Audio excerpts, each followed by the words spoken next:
राजा शांतनु तथा गंगा का मिलन।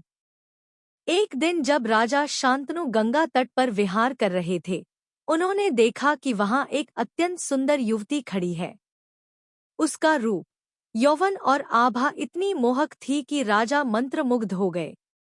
युवती ने राजा की ओर देखकर कहा, राजन, मैं आपकी जीवन संगिनी बनने को तैयार हूँ, परंतु पहले आपको मेरी कुछ शर्तों को स्वीकार करना होगा। क्या आप राजी हैं? राजा शांतनु ने बिना संकोच कहा, मैं तुम्हारी हर शर्त मानने को तैयार हूँ। राजा ने उस रहस्यमयी सुंदरा की सभी बातें मान ली और प्रतिज्ञा की कि वे उसके किसी भी कार्य में हस्तक्षेप नहीं करेंगे।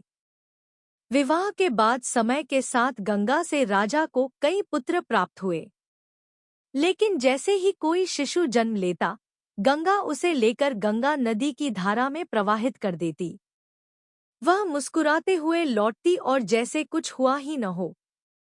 राजा शांतनु इस विचित्र व्यवहार से अत्यंत व्याकुल रहते, पर अपनी प्रतिज्ञा के कारण मौन साधे रहते।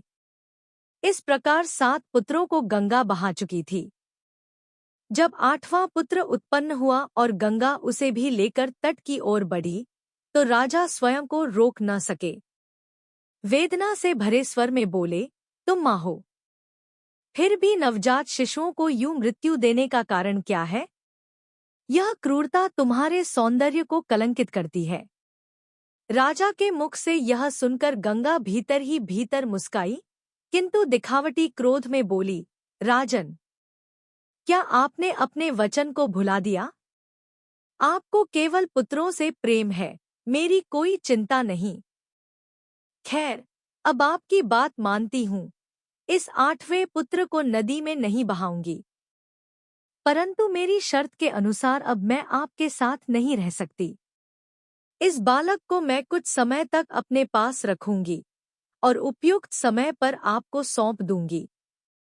इतना कहकर गंगा अपने पुत्र को लेकर वहां से चली गई। यही बालक भविष्य में देवव्रत नाम से प्रसिद्ध हुआ, जिसे आगे चलकर भीष्म पितामह के नाम से जाना गया।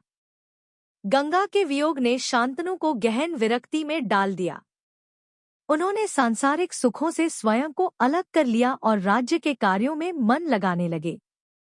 एक दिन शिकार के दौरान वे फिर से गंगा तट पर पहुंचे, जहां उन्होंने एक आश्चर्यजनक दृश्य देखा। एक युवक अपने तीव्र बाणों से गंगा की प्रबल धारा को रोक रहा था। राजा यह दृश्य देख हैरान रह गए। तभी गंगा स्वयं वहां प्रकट हुई और बोली, राजन, क्या आप मुझे और इस तेजस्वी युवक को पहचानते हैं? यह आपका ही पुत्र देवव्रत है। मैंने इसे महर्षि वशिष्ठ के पास शिक्षा के लिए भेजा था। शास्त्र में यह शुक्राचार्य के समान और युद्धकला में परशुराम के समकक्ष है। यह न केवल एक महान योद्धा है, बल्कि एक कुशल राजनीतिज्ञ भी है। अब मैं इसे आपको सौंपती हूँ। गंगा ने देवव्रत के मस्तक को चूमा, आशीर्वाद दिया और उसे राजा के साथ विदा कर दिया। जय श्री कृष्ण।